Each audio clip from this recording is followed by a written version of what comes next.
Tax से जुड़ी हर उलझनों को दूर करने के लिए लेकर हम हाजिर हैं आपका पसंदीदा शो टैक्स गुरु, जहां हम नियमों के दायरे में रहकर टैक्स बचाने के बेहतरीन तरीके आपको बताते हैं। नमस्कार, मैं हूं लक्ष्मण राय और आज हमारे साथ होंगे इस बार जाने माने टैक्स एक्सपर्ट शरद कोहली साहब। सर, आपका स्वागत है हमारे शो में। और कोहली साहब, आपको दो तीन काफ़ी खास बातें बताने वाले हैं जिससे अब तक शायद आप वाकिफ़ नहीं होंगे, इसलिए इस शो में कहीं जाइएगा नहीं, क्योंकि हम आपको बताने वाले इस शो में ख़ास तौर से कि बच्चों के नाम पर आए इनकम टैक्स नोटिस का क्या है असली मामला, कैसे दें इस नोटिस का जवाब। साथ ही ये भी बताएंगे कि EIS for tax payers app जो इनकम टैक्स विभाग ने जारी किया है वो आपके पास होना क्यों है ज़रूरी, और एजुकेशनल कारोबार के लिए GST फाइलिंग के क्या है नियम। इन सारे मुद्दों पे बातचीत करेंगे, लेकिन सबसे महत्वपूर्ण मुद्दा वो कि कई इनकम टैक्स पेयर्स या कहीं सभी इनकम टैक्स पेयर्स के लिए काफ़ी आसान कर दिया इनकम टैक्स विभाग ने एक कदम उठा करके। वो कदम है कि EIS फॉर टैक्स पेयर्स करके एक ऐप इनकम टैक्स विभाग ने जारी किया है, इसको लॉन्च किया है। और जब शुरू में आया तो मुझे लगा कि पता नहीं ये ऐप, और जब हम कंप्यूटर पर देख ही लेते हैं EIS तो फिर ऐप पे क्यों जाए। लेकिन कोहली साहब से मेरी बातचीत हो रही थी तो कोहली साहब ने बताया कि नहीं, ये बड़े काम का चीज़ है और इसको आप मोबाइल पर रखेंगे तो बहुत अच्छा रहेगा। कोहली साहब ने अपने मोबाइल पर रख भी लिया है और मैं भी अपने मोबाइल पर डाउनलोड करने जा रहा हूँ। कोहली साहब, क्या अंतर दिखा आपको? बहुत फ़र्क है लक्ष्मण, क्योंकि AIS आईना इसे समझिए, मैंने इसका नया, इसलिए आईना को अपने फ़ोन पे रख लिया। बिल्कुल बिल्कुल आईना, क्योंकि आपके सारे लेखा जोखा आपका उस पर रहता है। और हम सब जानते हैं AIS क्या क्या ट्रैप करता है, आपकी शेयर मार्केट की investments, interest, dividends, foreign remittances, पूरा आपका इनकम और एसेट प्रोफाइल एक तरह से AIS पर रहता है। और अब इसका प्रचलन बढ़ता जा रहा है, इसकी रेलेवेंस भी बढ़ती जा रही है, इसका महत्व भी बढ़ता जा रहा है। तो आयकर विभाग ने सोचा कि क्यों ना इसको एक प्रेस ऑफ द बटन पे ले आए। तो इसकी ऐप बनाई गई, जैसा कि आपने कहा, AIS फॉर टैक्स पेयर्स। आप डाउनलोड करिए, सारे एंड्रॉयड और iOS प्लेटफॉर्म्स पे अवेलेबल है। और तो इसमें डाउनलोड करने के बाद हमें लॉगिन करने के लिए क्या मेरा पैन चाहिए होगा? जी बिल्कुल, पैन चाहिए होगा। और उसके बाद एक OTP आएगा, और उसमें वो OTP दो जगह आएगा, आपके मोबाइल पर भी आएगा और आपके ईमेल पर भी आएगा, दोनों जगह अलग अलग आएगा। उसको करिए और आपका ऐप चालू हो जाएगा। तो जिस मोबाइल पे हमने डाउनलोड किया है उसी जो नंबर इनकम टैक्स विभाग के पास है उसी नंबर पर डाउनलोड करना जरूरी है? जी जी, उसी नंबर से आप करेंगे, क्योंकि आपका लिंक नंबर वही है। और आप जैसे ही डाउनलोड करेंगे, OTP आएगा, OTP आप डालिए और आपका AIS एक्टिव हो जाएगा। अब सवाल ये है कि हाँ, वही मैं जानना चाहिए, ये जो ऐप डाउनलोड कर लिया हमने, ये किस तरीके से टैक्स पेयर्स के लिए मददगार होगा, मतलब इन्फॉर्मेशन के लिहाज से? देखिए, ऐप का रेलेवेंस हम समझे तो अभी तक जैसा आप कह रहे थे कि आप कंप्यूटर पे अपने सिस्टम में जाके लॉगिन करके आप AIS को देखते थे, पर अगर आपके प्रेस ऑफ द बटन पे वो आ जाएगा तो आप किसी भी समय अपने प्रोफाइल को देख सकते हैं। और हम सब जानते हैं AIS समय समय पर अपडेट होता रहता है, क्वार्टरली खासकर ये अपडेट होता रहता है। तो आप उसको कभी भी अपने प्रोफाइल को देख सकते हैं। और AIS का लक्ष्मण, जितना डिपार्टमेंट को फायदा है कि टैक्स इवेजन को चेक करने में काम आता है, उससे ज़्यादा मैं समझता हूँ टैक्स पेयर को फायदा, क्योंकि हम लोग जब साल में ट्रांजैक्शंस करते हैं तो बहुत सारी चीज़ भूल जाते हैं। और ये नहीं कि जानबूझ के कोई टैक्स पेयर AIS में आए हुए आइटम को अपनी इनकम से अलाइन नहीं करेगा या रिटर्न में दिखाएगा, कई दफ़े अनजाने में भी भूल जाता है।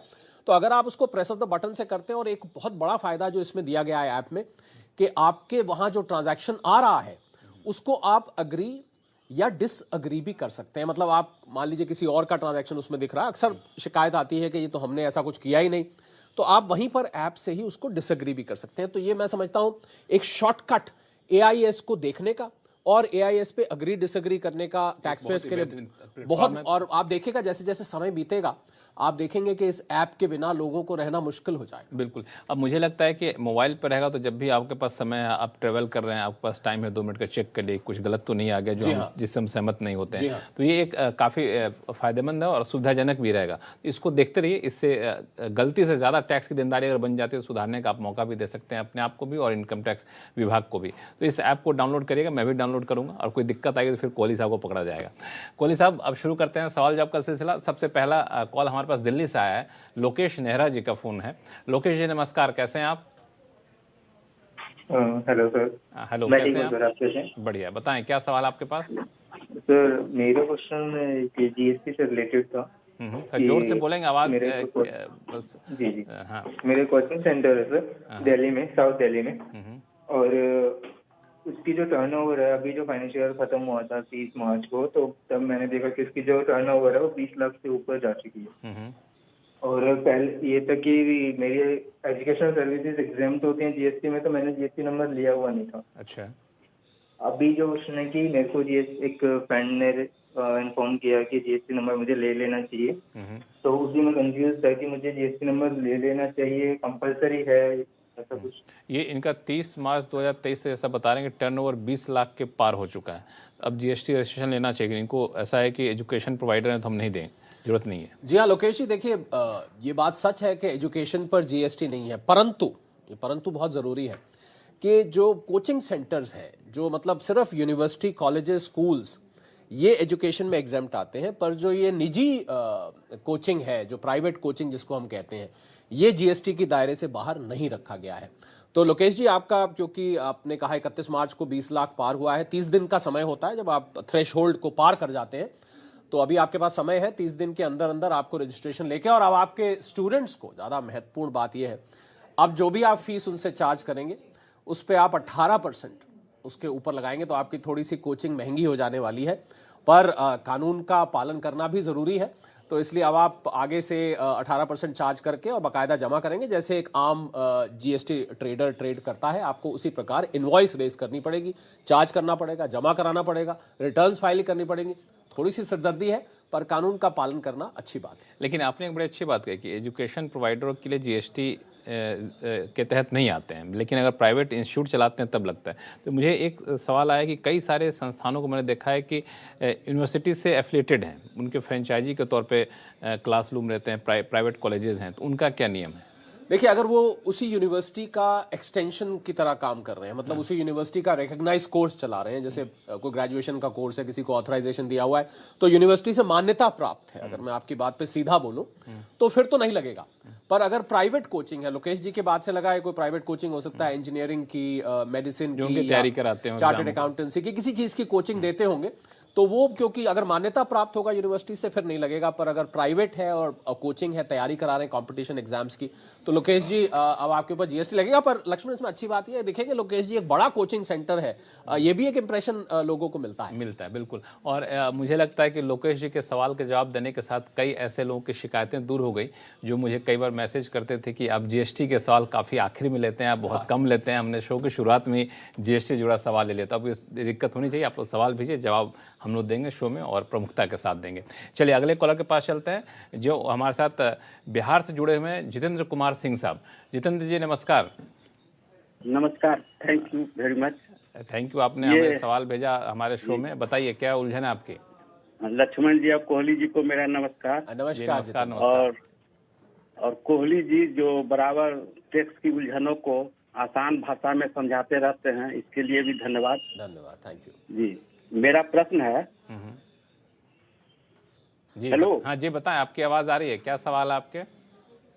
मेरा प्रश्न है, मेरे म्यूचुअल फंड के यूनिट का रिडम्पशन 31 मार्च को हुआ जी, और रिडम्पशन अमाउंट मेरे बैंक अकाउंट में 3 अप्रैल को क्रेडिट हुआ जी। तो कैपिटल गेन किस फिनेंशियल ईयर में दिखाया जाएगा? ठीक है, बड़ा दिलचस्प मामला है ये। हाँ, फाइनेंशियल ईयर चेंज हो गया जब तक पैसा आपके बिल्कुल पास आया। बॉर्डर लाइन पे जो केसेस होते हैं। जी हाँ जितेंद्र जी, देखिए आयकर में नियम ये कहता है कि एक्रूड या received which ever is earlier, यानी कि आपका ड्यू हुआ या आपको आया, दोनों में से जो पहले।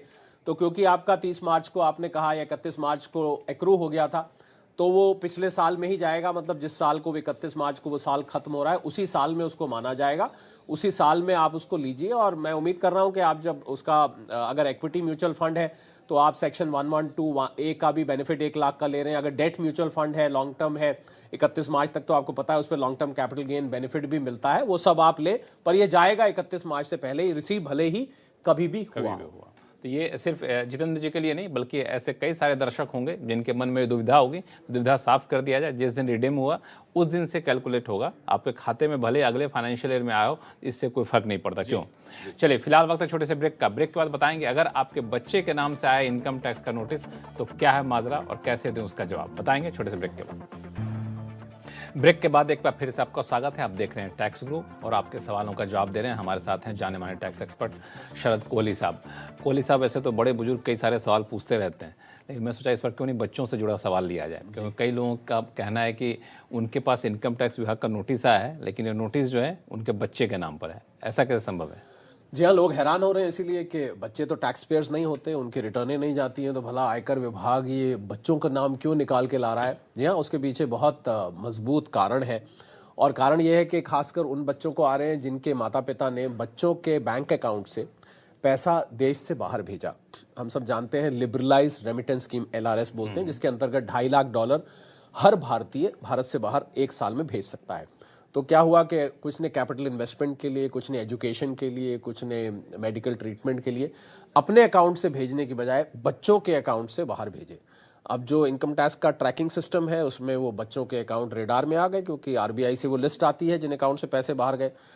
तो वो नोटिस बच्चों के नाम से आए, क्योंकि बच्चों के नाम से भेजने से क्या फायदा है? बच्चों के नाम से भेजने का फायदा है कि बच्चों की कोई इंडिपेंडेंट इनकम तो होती नहीं है। तो भाई अगर मान लीजिए $2 लाख बच्चे के अकाउंट से जा रहा है, तो लाजमी बात है आपके मन में सवाल उठेगा, भाई ये पैसा बच्चे का तो है नहीं, तो उनके माता पिता का है, बच्चों की जिम्मेवारी तो माता पिता की है। तो माता पिता को लक्ष्य रखते हुए नोटिस भेजे गए हैं, है बच्चे के नाम से, क्योंकि बैंक अकाउंट बच्चे के नाम के था। और मैं समझता हूं लक्ष्मण कि ये माता पिता को इस बात का ध्यान रखना चाहिए, क्योंकि सीधा उनके ऊपर ये बात आती है।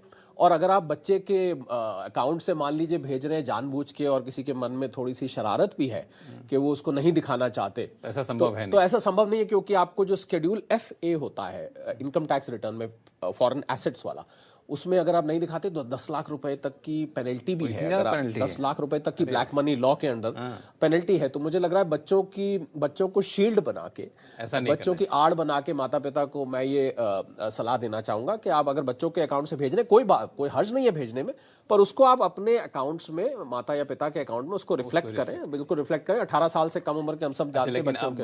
अब मान लिया नोटिस आ ही गया, जो गलती करनी थी कर दी, तब नोटिस का जवाब कैसे? अब नोटिस आ गया है तो साहब आपको ये बताना पड़ेगा कि बच्चों के अकाउंट से जो पैसा भेजा गया है वो असल में वो पैसा किसका, और ये भी मैं आपको बता रहा हूं कि AIS में रिफ्लेक्ट हो जाता है, जिसको मैं आईना इसे समझिए कहता हूं, एनुअल इन्फॉर्मेशन स्टेटमेंट, उसमें रिफ्लेक्ट हो जाता है। तो अब आपको उसके जवाबदेही के लिए तैयार रहना चाहिए। मान लीजिए जैसा मैंने कहा $2 लाख अगर भेजा है लक्ष्मण, तो $2 लाख का सोर्स क्या है, वो पैसा आपकी इनकम में से निकला है कि नहीं निकला है। मतलब अगर मैं आम आदमी की भाषा में कहूं तो पैसा वाइट का है कि नहीं, जैसे आम भाषा में कहा जाता है, तो उस पैसे को आपको एक्सप्लेन करना पड़ेगा, उसका सोर्स बताना पड़ेगा, किस पर्पस के लिए भेजा है। वो तो आपकी खैर रेमिटेंस स्टेटमेंट में ही आ जाएगा, पर पूरी तरह से जवाबदेही पेरेंट्स की बनती है। तो चलिए, अगर आप ऐसा करते हैं, बच्चों के अकाउंट से पैसा भेज रहे हैं, तो पहली बात इससे कोई आपको बेनिफिट नहीं मिलने वाला इनकम टैक्स विभाग का। अगर आपने भेज भी दिया तो आपको अपने रिटर्न में दिखाना होगा। और अब चूंकि नोटिस आ गया तो नोटिस का जवाब कैसे दें, कोहली साहब ने बता दिया। फिर भी कोई कंफ्यूजन हो तो आप हमें लिखिएगा, हम और कंफ्यूजन को विस्तार से दूर करेंगे। फिलहाल चलते हैं अगले कॉलर के पास, जो गाजियाबाद से है, हरीश जिंदल साहब। जिंदल साहब नमस्कार। नमस्ते साहब। बताएं सर, क्या सवाल आपके पास? सर मेरे क्वेश्चन जो है जी, ये सॉवरेन गोल्ड बॉन्ड से रिलेटेड है। ठीक है। मैंने कुछ sovereign gold bond stock exchange के थ्रू सेल किए हैं जी। तो मैं ये जानना चाह रहा हूँ कि इसका treatment as a debt instrument होगा या एज ए इक्विटी इंस्ट्रूमेंट होगा। चलिए जिंदल साहब, पहले तो आप अपने गले का ख्याल रखिए, मुझे लग रहा है आपको थोड़ी खांसी हो रही है, उसका ख्याल रखिए। जी, sovereign gold bonds debt instruments होता है, क्योंकि उसमें आपको इंडेक्सेशन बेनिफिट भी मिलता है। मैं आपको बता देता हूं कि 8 साल का होता है लक्ष्मण, हम जानते हैं। अगर आप इसको 8 साल बाद यानी कि मैच्योर होने पर रिडीम करेंगे तो आपको कैपिटल गेन नहीं लगेगा। पर अगर आप 5 साल बाद एक ऑप्शन दी जाती है सॉवरेन गोल्ड बॉन्ड इन्वेस्टर को कि आप उसमें से एग्जिट कर सकते हैं, अगर आप 5 साल बाद करेंगे तो फिर कैपिटल गेन लगेगा, पर इंडेक्सेशन का बेनिफिट आपको मिलेगा। तो अगर मैं कुल मिला के आपके सवाल का सीधा जवाब दूं तो इसको आप डेट इंस्ट्रूमेंट की तरह ट्रीट करेंगे। हालांकि डेट इंस्ट्रूमेंट आपको पता है अब अगले साल से उस पे इंडेक्सेशन का बेनिफिट हट चुका है, पर हाँ सैद्धांतिक रूप से वो आप उस पे ले सकते हैं। 5 साल से ऊपर अगर आप बेच के एग्जिट कर रहे हैं या जब भी आप एग्जिट कर रहे हैं तो आप इंडेक्सेशन का बेनिफिट डेट इंस्ट्रूमेंट की तरह लेंगे। 8 साल बाद नहीं होगा, पूरी तरह से कैपिटल गेन एग्जेम्प्ट होगा। जो ब्याज आता है 2.5% वो हर साल आपको इनकम फ्रॉम अदर सोर्सेज में दिखाना होगा। हरीश जी, चलिए हरीश जी, आपके सवालों का जवाब मिल गया, ऐसा उम्मीद करूं मैं।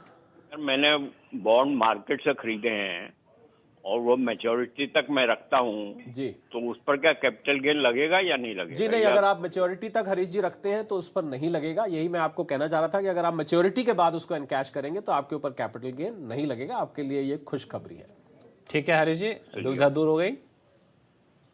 मैंने कहा चाहे वो इनिशियल अलॉटमेंट में गवर्नमेंट के थ्रू लिए हाँ हों, जी, उससे फर्क नहीं चाहे मार्केट से परचेज किए जी हों, जी जी, उससे फर्क नहीं पड़ता। अगर मैच्योरिटी आपके हाथ में होती है तो नहीं लगेगी। अरे जी, लगता है बहुत रिसर्च किए हुए, जी इसलिए इतने बिल्कुल सारे बिल्कुल, सवाल वो पूछ रहे पूरी हैं। बहुत तरह अच्छी से बात है, पूरी रिसर्च निश्चिंत करके होना चाहते हैं। हाँ, पूरी तरह से निश्चिंत होना चाहते हैं। उम्मीद करता हूँ कि कोहली साहब का जो जवाब है आपको पूरी तरह संतुष्ट कर दिया होगा। फिर भी कोई कन्फ्यूजन हो तो आप हमसे संपर्क करिएगा। चलते हैं अब जयपुर, जहाँ से गोविंद सिंह गहलोत साहब का सवाल आया है। इन्होंने दरअसल ईमेल भेजा है और ईमेल में ये कहना चाहते हैं कि इनकी 2 बेटियाँ हैं और दोनों बेटियाँ US सिटीजन हैं और ये पेरेंट्स अपना जाते रहते हैं US बार बार। US जाने के लिए करीब 6 महीने की फॉरेन ट्रेवल इंश्योरेंस लेते हैं और जिसका कुल खर्च इनको 50,000 रुपये बनता है। और सीनियर सिटीजन के लिए खर्च 80C में शामिल है या इनकम टैक्स एक्ट 61 में इसके लिए अलग प्रावधान, ये जानना चाहते हैं। बदकिस्मती से लक्ष्मण, ट्रैवल इंश्योरेंस के लिए कहीं कोई ऐसा सेक्शन नहीं दिया हुआ है। तो बेटियां हैं दोनों, उनके लिए ट्रैवल करिए, आप जरूर जाइए उनसे मिलने। पर ट्रैवल इंश्योरेंस को कहीं आप आयकर में, इनकम टैक्स में उसका डिडक्शन नहीं ले सकते। हाँ, बेटियां आपके अगर टिकट आपको भेज देती हैं तो वो एक तरह से गिफ्ट माना जाएगा। इंश्योरेंस वो पे कर देती हैं तो गिफ्ट माना जाएगा। पर आपने अगर खर्च किया है ट्रैवल इंश्योरेंस पे तो उसमें कहीं वो आयकर में डिडक्शन उसमें नहीं मिला। तो सेक्शन 80C का जिक्र क्यों कर रहे हैं? कुछ कंफ्यूजन नहीं, 80C उनको लगता है कि इंश्योरेंस, क्योंकि इंश्योरेंस आता है 80C की लिस्ट में, तो वो लाइफ इंश्योरेंस होता है। मैं इनको बताना चाहूंगा उसमें ये ट्रैवल इंश्योरेंस नहीं कवर होता है। तो बिल्कुल इसमें साफ हो जाइए कि इंश्योरेंस जो लेते हैं आप, उसका कोई यहाँ पे इनकम टैक्स में छूट आपको नहीं मिलेगा। और फिलहाल वक्त है छोटे से ब्रेक का। ब्रेक के बाद टैक्स से जुड़ी और भी उलझनों को दूर करें, कहीं जाइएगा नहीं। ब्रेक के बाद एक बार फिर से आपका स्वागत है। आप देख रहे हैं टैक्स गुरु और अगला सवाल लेते हैं आगरा से, जो कि सौरभ जैन साहब का आया है। इन्होंने ईमेल भेजा है और दरअसल ये एक ऐसा सवाल पूछ रहे हैं जो कई लोग इस तरह के तरीके अपनाते हैं। वो है दरअसल PPF अकाउंट को लेकर के। एक PPF अकाउंट पोस्ट ऑफिस में है और ये जानना चाहते हैं कि एक PPF अकाउंट अगर बैंक में खुलवा लिया जाए और दोनों में पैसा जमा कराया जाए तो क्या हम दोनों का फ़ायदा उठा सकते कि नहीं उठा सकते? मोटे तौर पे ये जानना चाह रहे हैं। तो ऐसा होता है क्या? लक्ष्मण, पहले हुआ करता था। जब सारा मैनुअल रिकॉर्ड होता था, लोग एक बैंक में खुलवा लिया, बल्कि 1-2 बैंकों में खुलवा लिया, 2 पोस्ट ऑफिस में खुलवा लिया। तो क्योंकि मैनुअल था तो सरकारी एजेंसीज के लिए भी बहुत मुश्किल होता था ट्रैक करना कि भाई इनका कितनी जगह अकाउंट है। पर अब क्योंकि ये सारा डिजिटल इकोनॉमी का एक और लाभ है, अब जैसे ही आप दूसरा अकाउंट खुलवाएंगे, खुलवा सकते हैं आप अकाउंट, चाहे आप 3 खुलवा लीजिए, पर उसमें 1.5 लाख रुपए प्रति वर्ष से ज्यादा आप नहीं जमा करा सकते हैं। इस बात का ध्यान रखिएगा। अब वो अगर कोई कराता है तो सिस्टम अपने आप बता देता है और वो ट्रैक करके आपका हाथ रोक दिया जाता है दूसरी जगह जहां फालतू जमा करा रहे हैं, या आपको उस पर ब्याज नहीं दिया जाता है। ऐसा हो जाता है कि फिर उस पर 1.5 लाख से ऊपर आपको ब्याज नहीं मिलेगा। तो अब ये नए डिजिटल सिस्टम में साहब ये संभव नहीं है। टोटल डिडक्शन 80C में भी 1.5 लाख की है और आप जमा भी 1.5 लाख तक ही कराइए। उससे फालतू कराने का कोई फायदा नहीं है। वो गैर कानूनी भी है और उस पर आपको ब्याज भी नहीं मिलेगा। तो ये दरअसल दो अकाउंट खुलवाना कोई गलत काम नहीं है। अकाउंट 2 खुलवाना अकाउंट कोई खुलवा गलत काम, जी। लीजिए, लेकिन टोटल आप 1.5 लाख से ज्यादा किसी एक फाइनेंशियल में उसमें डिपॉजिट नहीं कर सकते हैं। कर भी देंगे तो वो आपको तो ब्याज नहीं मिलेगा, ब्याज नहीं मिलेगा और इनकम टैक्स का जो रिलीफ है वो भी आपको नहीं मिलेगा, वो भी उतना ही मिलेगा। तो बिल्कुल इसमें सौरभ जी साफ है। तो 2 अकाउंट खुलवाने से कोई फ़ायदा है नहीं। अगर आप खुलवाना चाहें तो अलग बात है, लेकिन ये जो कोई चाहते हो कि 2 अकाउंट खुला कर दोनों जगह 1.5 लाख रुपए जमा करके इनकम टैक्स बेनिफिट ले लेंगे, तो ये संभव नहीं है। एक सवाल हमारे पास आया नवीन जी का। दरअसल नवीन अग्रवाल हैं, डॉक्टर नवीन अग्रवाल हैं, लुधियाना से हैं और ये भी फ़ोन पे सवाल नहीं पूछना चाहते हैं। ये ईमेल के जरिए सवाल इनका है और दरअसल ये 100% दिव्यांग है, इनको दिखने में दिक्कत होती है और ये सरकारी ऑफिसर हैं और जुलाई 2022 में पंजाब सरकार में सरकारी ऑफिसर के पद से रिटायर हो चुका है। अच्छा, रिटायर्ड ऑफिसर है। इनके पेंशन जो आती है वो इनकम टैक्स के 30% के ब्रैकेट में आती है। अब ये जानना चाहते हैं कि क्या वो नई टैक्स रिजिम को चुन लें तो क्या सेक्शन 80U के तहत इनको फ़ायदा मिलेगा या नहीं मिलेगी? जी हाँ डॉक्टर नवीन, 80U में जो लोग दिव्यांग हैं उनको एक विशेष लाभ दिया जाता है। 100% तक होता है। अगर आपकी जो डिसेबिलिटी है वो कितने परसेंटेज है उस पर डिपेंड करता है। तो डॉक्टर साहब, इसमें क्योंकि आप न्यू रेजिम चूज करना चाहते हैं, तो न्यू रेजिम आप जानते हैं उसकी तो पूरी की पूरी मंशा यही है कि चैप्टर 6 से कि कोई भी डिडक्शन ना दी जाए। तो 80U की डिडक्शन भी उसमें नहीं मिलेगी। मेरी आपको सलाह ये है, आप न्यू रेजिम और ओल्ड रेजिम एक दफ़े चेक कर लें, क्योंकि आपका अंततः लक्ष्य तो यही है कि आपका टैक्स कम हो। तो हो सकता है आपको न्यू रेजिम में टैक्स वैसे ही कम आ जाए। और मैं इनको ये भी बता दूं, अगले साल से यानी कि 1 अप्रैल जो अब अगला साल जो साल चल रहा है, इस साल से तो क्योंकि वो 7 लाख लिमिट कर दी गई है, तो हो सकता है आपका तो वैसे ही 0 टैक्स हो जाए। तो पिछले साल में भी अगर समस्या है तो आप ATU और न्यू रेजिम को एक दफे कंपेयर कर ले और देखें। बाकी ATU प्रिंसिपली, आपके सवाल का मैं सीधा जवाब दूं तो ATU का बेनिफिट उसमें नहीं मिलेगा अगर आप न्यू रेजिम को ऑप्ट करते हैं। और बिल्कुल एक बात और साफ कर दूं कि न्यू रेजिम अब आपको ऑप्ट नहीं करना है।